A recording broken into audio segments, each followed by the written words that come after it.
તો કોંગ્રેસના પ્રવક્તા પાર્થિવરાજ કઠવાડિયાએ ડીઝલને લઈને અગરિયાઓને થતી તકલીફો અંગે વાત કરી। રાજ્યના મીઠા ઉદ્યોગ પર ગંભીર સંકટ ઊભું થયું છે।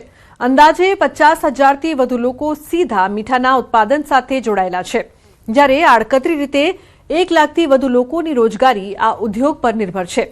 ડીઝલ ન મળતા મીઠું પકવવાની પ્રક્રિયા અને ટ્રાન્સપોર્ટેશન બંને પર ભારે અસર પડી રહી છે। તેથી તાત્કાલિક ડીઝલ ઉપલબ્ધ કરાવવા અને થયેલા નુકસાનનું વળતર ચૂકવવાની માંગ કરી છે। સાથે જ ડીઝલ પંપ પરથી કોના માટે કેટલા પ્રમાણમાં ડીઝલ ખરીદી રહ્યું છે તેની પણ તપાસ કરવાની માંગ કરી છે। આશરે 60 લાખ ટન જેટલા ઉત્પાદન ઉપર અસર થઈ રહી છે। જો વરસાદ આવી ગયો તો અગરિયાઓને 250 કરોડ રૂપિયાથી પણ વધારેનું નુકસાન થશે। ગુજરાત સરકારને વિનંતી છે કે અગરિયાઓને તાત્કાલિક ડીઝલ ઉપલબ્ધ થાય તેની વ્યવસ્થા કરવી જોઈએ। જૂનાગઢના માર્કેટિંગ યાર્ડમાં ડીઝલની અછતનો સીધો પ્રભાવ હવે કેસર કેરીની સિઝન પર જોવા મળી રહ્યો છે। છેલ્લા 15 દિવસથી 30થી 40 હજાર બોક્સ કેરીની આવક થતી હતી, પરંતુ છેલ્લા 5 દિવસથી આવક ઘટીને માત્ર 10થી 15 હજાર બોક્સ સુધી સીમિત રહી છે। વેપારીઓના જણાવ્યા પ્રમાણે ડીઝલના અભાવે ટ્રકો અને માલવાહક વાહનો સમયસર ઉપલબ્ધ નથી થતા, જેના કારણે બગીચાઓમાંથી કેરી મોડી પહોંચે છે। આવક ઘટતા સાથે કેરીના ભાવમાં પણ ઘટાડો નોંધાયો છે અને 900થી 1500 રૂપિયામાં વેચાતી કેરી હવે 600થી 800 રૂપિયામાં વેચાઈ રહી છે। વેપારીઓ અને ખેડૂતો બંને ચિંતામાં છે કે જો સ્થિતિ લાંબા સમય સુધી યથાવત રહેશે તો પાક બગીચામાં જ બગડી શકે છે અને સિઝનલ વેપારને મોટું આર્થિક નુકસાન વેઠવું પડી શકે છે। જૂનાગઢ માર્કેટિંગ યાર્ડની અંદર દરરોજ 30-35 હજાર બોક્સની આવક થતી હતી। આજે 10-12 હજાર બોક્સની આવક છે, કારણ કે ડીઝલ મળતું નથી। ખેડૂતો અને ઇજારદારો બરબાદ થવાની લાઈનમાં છે। જ્યાં કેરીની બજાર 700-800-900 રૂપિયા હતી અને 400-500 રૂપિયા બોક્સના થઈ ગયા છે। પેટ્રોલ ડીઝલના ભાવ વધતા ઘટી છે, માલ પુષ્કળ છે બગીચાઓમાં બધીમાં। કેરીની આવક અહીંયા ઘટી ગઈ છે અને બહારના ગ્રાહક બી નથી આવતા, કેમ કે તેને માલ લઈ જવામાં મોંઘું પડે છે। ભાડામાં 2-3 હજાર 4 હજાર 5 હજારનો વધારો થઈ જાય છે। એના હિસાબે કેરીમાં ભાવમાં બી મંદી ઘણી પડી ગઈ છે। અત્યારે 12થી 15 હજાર બોક્સની કેરીની આવક થાય છે। સારામાં સારી કેરી હોય તો 1200થી 1500 રૂપિયા સુધીના 10 કિલોના ભાવ છે, અને જે એગ્રોમાં જાય છે એ 500થી માંડી અને 700 રૂપિયા સુધી જાય છે। મીડિયમ કેરી હોય એના ભાવ 900થી માંડીને 1100 જેવા ભાવ અત્યારે ખેડૂતોને મળી રહ્યા છે। હાલમાં કેરીની સિઝનમાં જે 15થી 20 હજાર બોક્સની આવક છે, ગયા વર્ષે આ ટાઈમે આ સિઝનમાં 15થી 20 હજાર બોક્સની આવક હતી, જેની સરખામણી આ વર્ષે આવક પણ ઓછી છે, એમ ભાવ થોડાક ઊંચા છે।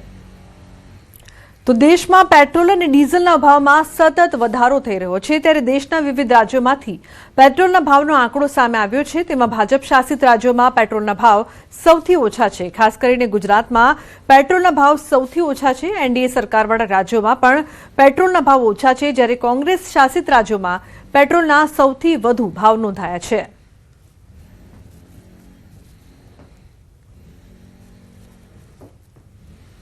તો હાલ અફવાઓના કારણે કેટલાક પેટ્રોલ પંપ પર પેટ્રોલ અને ડીઝલનો જથ્થો પ્રભાવિત થઈ રહ્યો છે। અફવાથી ગભરાઈને કેટલાક લોકો પેટ્રોલ પંપ પર દોટ મૂકીને વધારે પડતી ખરીદી કરી રહ્યા છે, જેના કારણે પુરવઠાને અસર થતા ખરેખર જરૂર છે એવા લોકોને પેટ્રોલ ડીઝલ મેળવવામાં મુશ્કેલી ઊભી થઈ રહી છે। આવી સ્થિતિ ન સર્જાય એ માટે જ પ્રધાનમંત્રી નરેન્દ્ર મોદી દ્વારા દેશવાસીઓને પેટ્રોલ ડીઝલનો કરકસરપૂર્વક ઉપયોગ કરવાની અપીલ કરવામાં આવી છે, જેને સારો પ્રતિસાદ પણ મળી રહ્યો છે। આવનારા દિવસોમાં યુદ્ધની સ્થિતિના કારણે વધારે મુશ્કેલી વેઠવાનો વારો ન આવે એ માટે આપણે સૌએ પેટ્રોલ ડીઝલ અને એલપીજીનો શક્ય એટલો ઓછો ઉપયોગ કરવો જોઈએ। પ્રધાનમંત્રી મોદીની અપીલને ગંભીરતાથી લઈને જો ઈંધણ બચાવવામાં આવે તો હાલની પરિસ્થિતિનો અસરકારક રીતે સામનો કરી શકાશે। સુરતમાં હવે લોકો પેટ્રોલ અને ડીઝલના વધતા ખર્ચથી બચવા માટે મોટી સંખ્યામાં ઇલેક્ટ્રિક વાહનો તરફ વળી રહ્યા છે। શહેરમાં ગત વર્ષની સરખામણીએ ચાલુ વર્ષે ઇલેક્ટ્રિક વાહનોની ખરીદીમાં 100%થી વધુનો ઉછાળો નોંધાયો છે।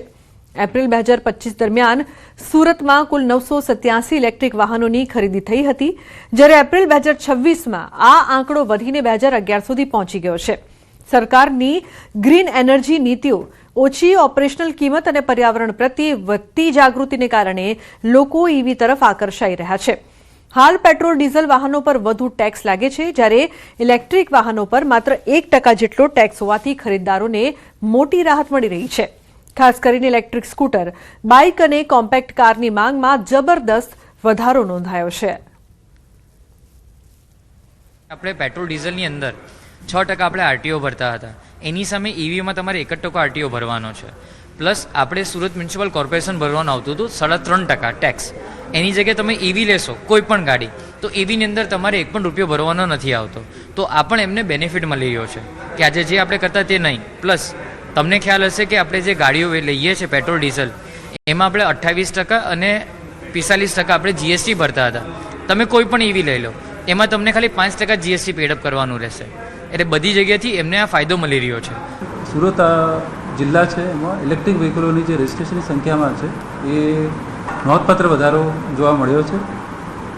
ગત વર્ષે જે એપ્રિલ 2025માં આપણે ટોટલ ઇલેક્ટ્રિક વ્હીકલ હતા એ 987 વ્હીકલ રજિસ્ટર્ડ થયેલા હતા. એની સામે એપ્રિલ 2026માં કુલ 2011 વ્હીકલ રજિસ્ટર્ડ થયા છે.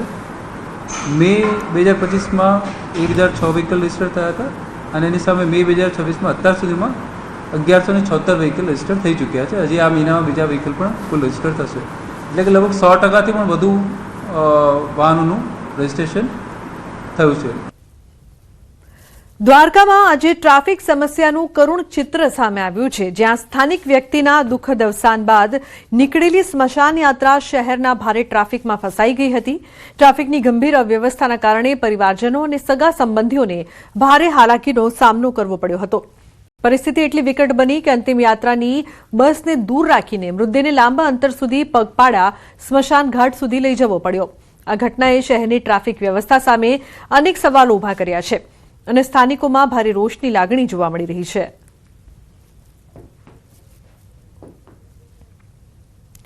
સુરેન્દ્રનગર પોલીસની પ્રશંસનીય અને માનવતાભરી કામગીરી સામે આવી છે. પોલીસે વ્યાજખોરોના કબજામાંથી એક પીડિત પરિવારના ₹1 કરોડ અને આશરે 70 તોલા સોનાના દાગીના માત્ર 48 કલાકમાં મુક્ત કરાવીને પરત સોંપ્યા છે.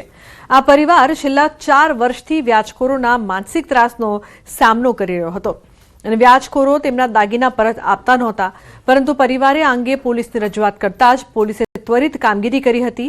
એસપીએ ભોગ બનનાર પરિવારને રૂબરૂ બોલાવીને તેમના દાગીના પરત સોંપતા પરિવારે પોલીસનો આભાર વ્યક્ત કર્યો હતો. સાથે જ એસપીએ અન્ય નાગરિકોને પણ કોઈપણ જાતના ડર વગર વ્યાજખોરોના ત્રાસ સામે પોલીસનો સંપર્ક કરવા અપીલ કરી છે.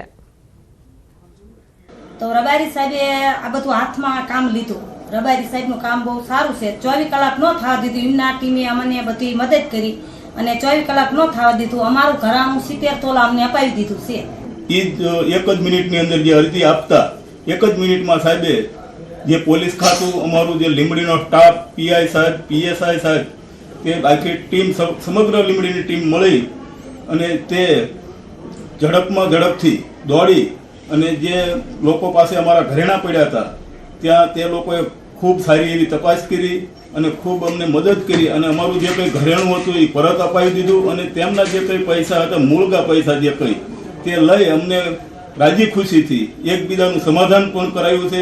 આખો જે પરિવાર છે, આ પરિવારને એક તરીકેથી લંબા 4 થી 5 વર્ષથી એ લોકો હેરાન થતા હતા અને આની જે મહિલાઓ હતી અને આને પોતાના દાગીના મળતા નથી હતા અને પોલીસ સ્ટેશન આવ્યા પછી ફક્ત 1 થી 2 દિવસની અંદર તમામ કાર્યવાહી પૂરી થઈ ગઈ છે અને અત્યારે અમે જે આના દાગીના છે એ 70 તોલાના દાગીના